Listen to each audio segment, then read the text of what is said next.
Hello and welcome. I'm Vincent McCory in for SWU. It's Thursday, July the 21st.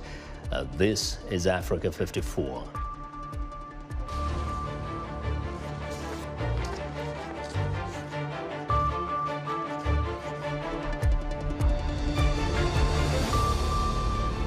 As inflation continues to rise, small businesses and households across South Africa feel the squeeze from soaring food and fuel prices.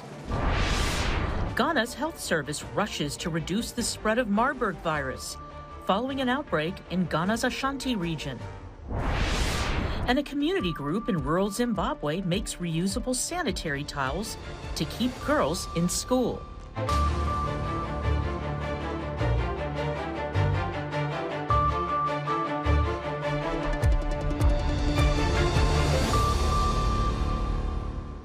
Well, small businesses and households across South Africa are feeling the squeeze from soaring as the country's inflation continues to rise.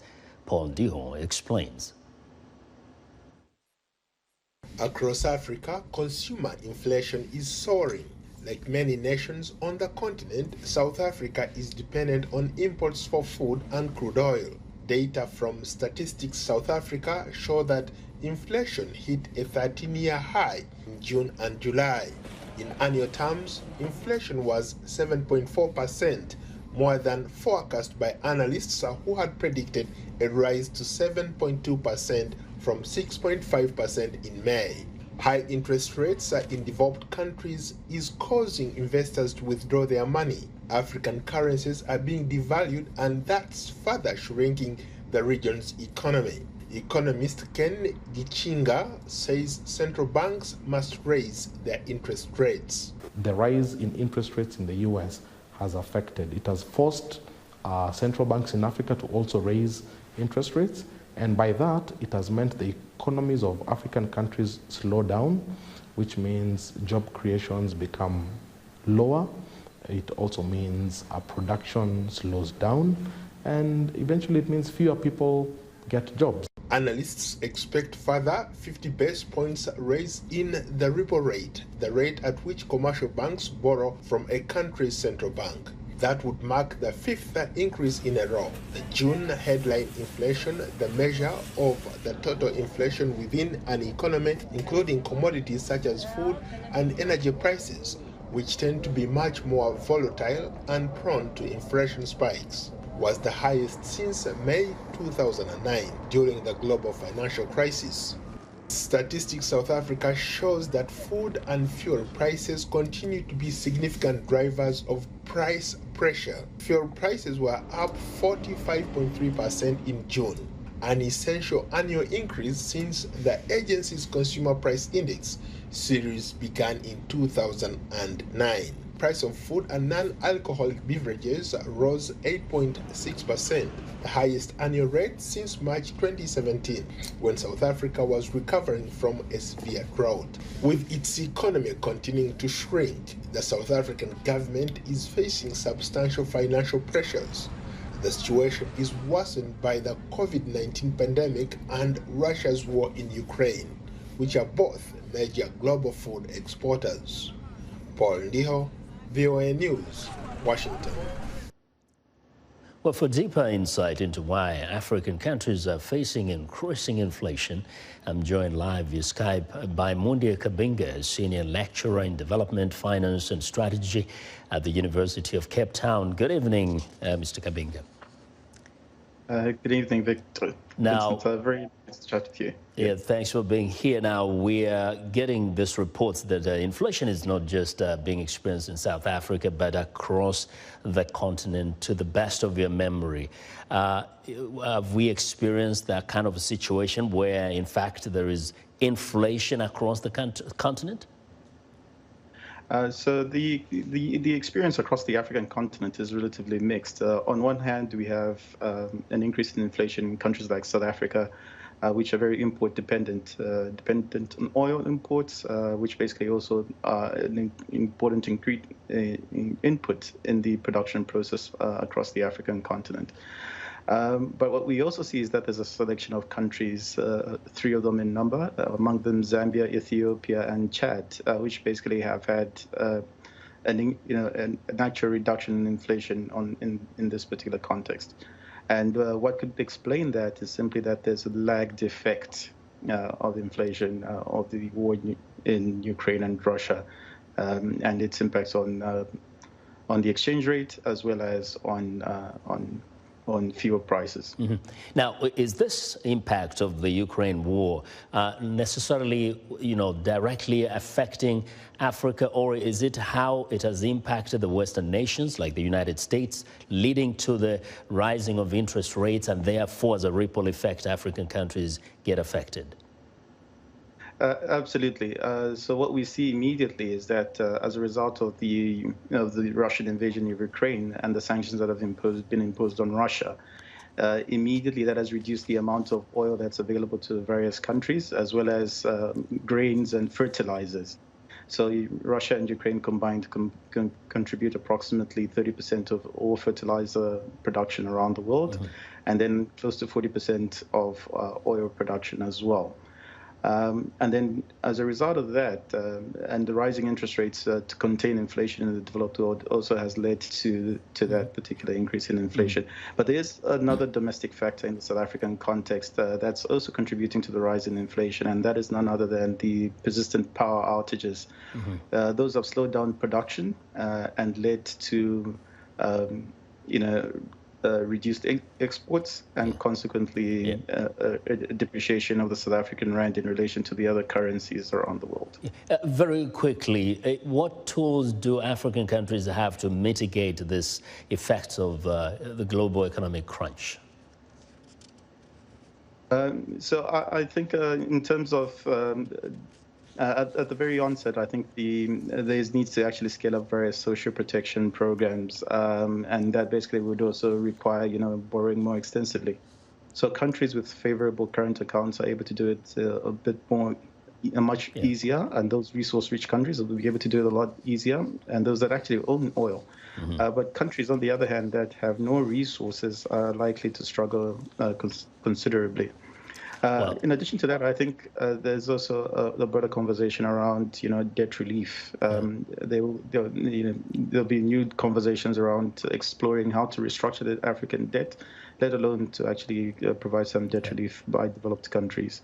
I think the United Nations Economic Commission for Africa has already gone on to see how it can unlock $1 billion in debt relief in some, COVID and Russia-Ukraine invasion support for countries like Zambia.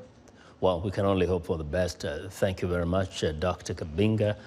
We do appreciate your perspectives. Mundia Kabinga is a senior lecturer in development, finance and strategy at the University of Cape Town. Now, on to East Africa. Amnesty International is calling for an investigation into a massacre of more than 400 Amhara civilians in Ethiopia's OROMO region. That was last month. Now, eyewitnesses are blaming the local rebel group for those killings. The OROMO Liberation Army is denying the accusation, saying government allied militias were responsible for the June 18th massacre. Now, for more on those reported killings, viewers Eskinda Firo joins me by phone from Addis Ababa. Good evening, Eskinda. Good evening, Vincent. Yes, now we know there's always been accusations, counter-accusations, but from what you've heard from the reports that we are getting through Amnesty, how can those reports be verified as to exactly, first, the numbers of people who died and who committed those crimes? Vincent, thank you for having me first. Amnesty's report focused on the first massacre that took place on June 18 in West Wallacca of Oromia region. I am mentioning this because there was another massacre on July 4th in another location. That's 2 weeks after the June 18 massacre. Now, going back to the June 18 massacre, eyewitnesses and victims told the VOA that killings began around 9 a.m. and continued for hours as the Amnesty report also indicated. They said dozens of bodies piled up, which made it difficult for a proper burial.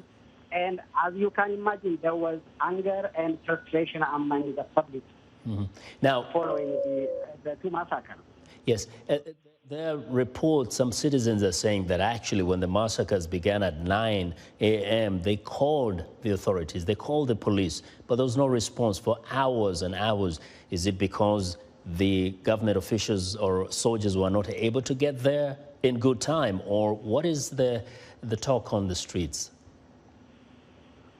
There was no direct response regarding this, but the government says that it has been taking action since the massacre took place. The federal government says the massacres are purposely designed to anger citizens. The Prime Minister's spokesperson went on saying there is also a geopolitical underpinning to security threats within the country, including in West Oromia, that are intensified through anti-government forces, which she described as Iran runners. So there was no direct response from the government about the absence of security forces during the massacres on that day. But the government said regional and federal security forces have now controlled the area and have been working to bring calm. Well, Eskinder, we thank you very much, and we do apologize for the bad line there, but that's good reporting there. Viewers, Eskinder Firo reporting from Addis Ababa in Ethiopia. Now, going all the way to West Africa, the Malian Foreign Ministry says it is expelling the spokesman of the United Nations peacekeeping force in the country over posts he made on Twitter. Olivier Salgado is being given 72 hours to leave over tendentious and unacceptable posts he made concerning a controversy involving Ivorian troops, according to a statement received by the AFP news agency. The issue over Salgado relates to 49 troops from Ivory Coast who were detained after landing at Bamako airport on July 10th. Mali accuses the troops of being mercenaries, but Ivory Coast says they were sent to support the UN peacekeeping mission. In this kind of situation, the state must take its responsibilities, because when you are the spokesperson for an organization as serious as MINUSMA, which is part of the United Nations, you must stand up and must speak out for peace. In such a sensitive, difficult context, if a spokesperson starts talking like an activist, it goes without saying that he or she should be put on the right path, namely expulsion. Tout simplement, moi je maintiens. I take it as an act of tenacious manipulation, making people believe that it was MINUSMA that had the authority. Normally, it was MINUSMA itself that should have expelled Olivier Salgado before the Malian state do so. But since MINUSMA was slow to do so, the government took its responsibilities. So this is to assure our sovereignty, and we agree with the government. We tell them to continue on this path of deepening the investigations, because more than ever this kind of thing never happened in Mali, nor anywhere else in Africa. Well, the UN Deputy Spokesman Farhan Haq says the UN deeply regrets Mali's decision. Well, speaking at a U.S.-Africa Business Summit in Morocco, Alice Albright, Chief Executive of the U.S. Millennium Challenge Corporation, says Washington is seeking to give rise to billions of dollars in trade and investment across Africa. This year's summit theme is Building Forward Together. The business summit is exploring a renewed commitment by both public and private sector stakeholders to building stronger U.S.-Africa trade, investment, and commercial ties as all entities emerge from unprecedented health and economic challenges. Victoria Ngapela has more from Marrakesh. The 14th edition of the United States Africa Business Summit began here in Marrakesh. It's placed under the theme Building the Future Together and under the high patronage of His Majesty King Mohammed VI. The work planned for this purpose took place throughout the day just after the opening ceremony. Several priority themes for Africa, such as food security, health, agriculture, energy transition, technology, infrastructure, and integration of industrial ecosystems, will be the subject of work.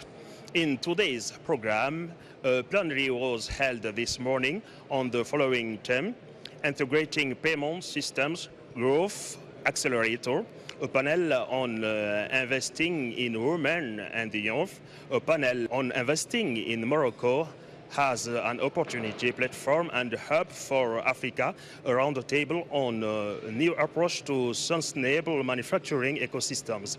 Another plenary will take place on the future of trade and investment relations between the United States and Africa. Emmanuel Modidibai for VOA Afrique, Marrakesh. Well, thank you. Now, in developing news, U.S. President Joe Biden has tested positive for COVID-19. A statement released by the White House reveals that President Biden tested positive Thursday morning and that he is fully vaccinated, twice boosted, and experiencing very mild symptoms.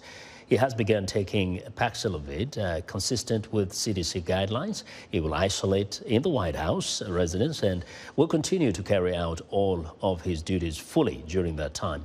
Biden is participating in a planned meeting by phone and via Zoom. The president's last test for COVID was Tuesday, when he had a negative test result. Once he tests negative again, he will return to an in-person work. Now, Al-Shabaab terrorists attacked two Somali towns close to its border with Ethiopia. Government officials say Al-Shabaab clashed with police as well as members of the Ethiopian paramilitary forces in Somalia's Barkul region of southwest state. The Committee to Protect Journalists is urging Tigrayan rebels to immediately release 5 journalists working for Tigray TV, a TPLF-linked channel. They were arrested in the war-torn north in May and June. And Tunisian President Kais Saied is seeking to ratify a new constitution in a referendum set for Monday. The proposed constitution would give Saied nearly unchecked power. Now, the Ghanaian Health Service says it is working to reduce the spread of the Marburg virus following an outbreak in the Ashanti region. Health authorities are now surveilling the affected areas and monitoring identified contacts. Francisca Kakra-Forson reports from Accra. 2 male farmers who reported to the Adansi North District Hospital in the Ashanti region with symptoms of hemorrhagic fever such as diarrhea, fever, nausea and vomiting died a few days later. Their samples, which were sent to Accra and Dakar for testing on suspicion of the Marburg virus, returned positive. A first group of about 39 identified contacts held in isolation for 21 days were released earlier this week after testing negative.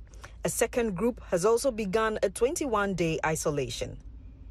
While little is known about the origin of the outbreak, a virologist at the Kumasi Center for Collaborative Research, Dr. Michael Owusu, believes the virus may have originated from contact with animals, since the first cases have no recent travel history.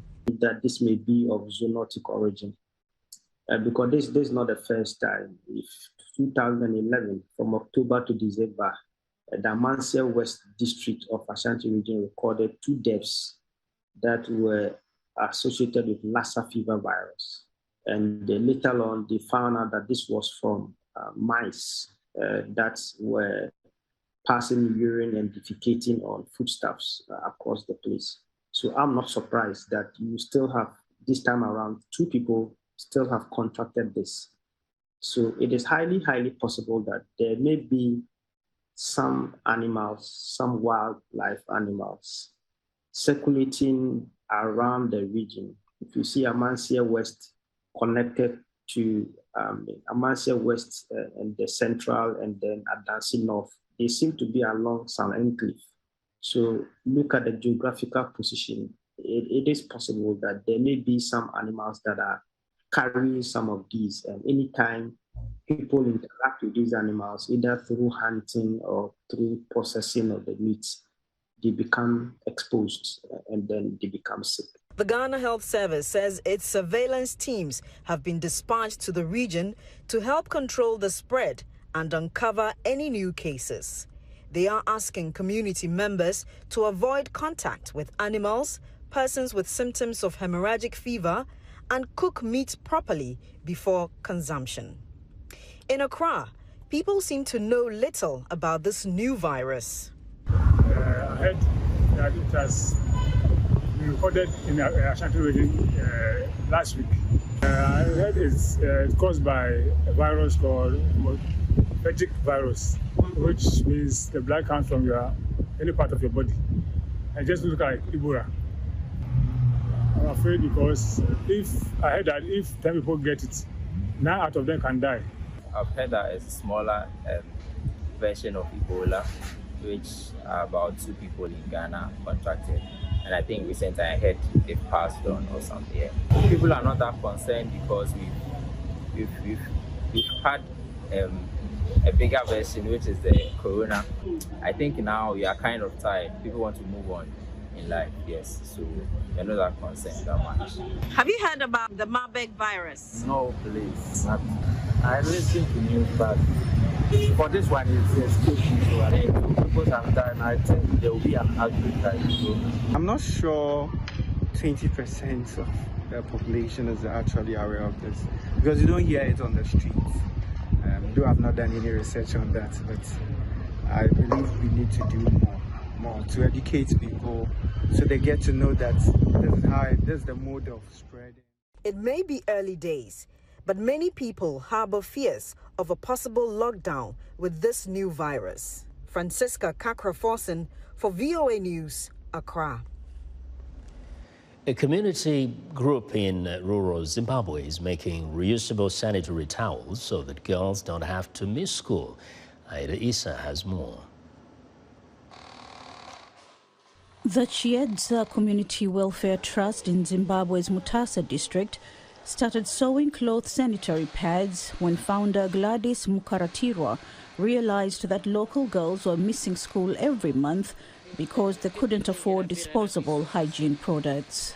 We're paying school fees for girls, adolescent girls in secondary school, and every month some girls would miss school 2 to 5 days per month, which worried us, and also their results were not good. If we calculate 2 to 5 days per month, it's about 45 days per year school time which is wasted. So we realized that there was need for them to have a sustainable source of sanitary pads. The pads are carefully designed and produced using cloth and flannel fabric to keep them lightweight and easy to wash and dry. The reusable pad costs 80 cents each, and this reusable pad can be used for 18 months.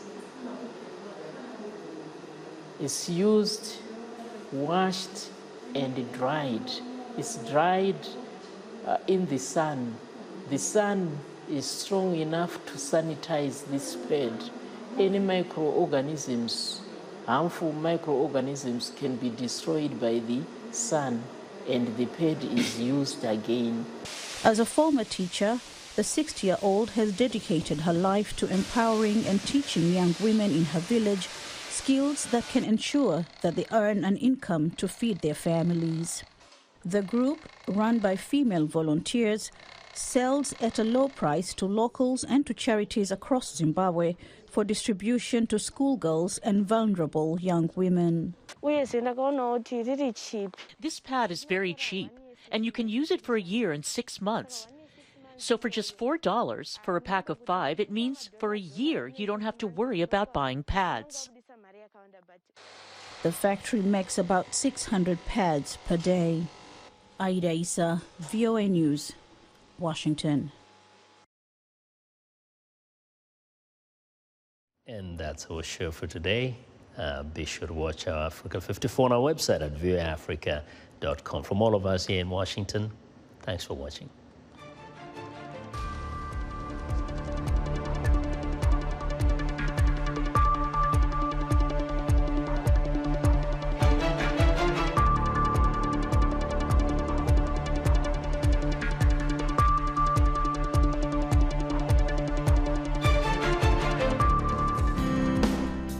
Health, wellness, sport, beauty, medical breakthroughs. Healthy Living cares about your well-being. What are the main health concerns in Africa and around the world? Find out the latest on coronavirus. Connect with our experts and ask them questions. How long does the virus stay? Join me, Linoch Mudu, in Washington every week on Healthy Living, right here on VOA.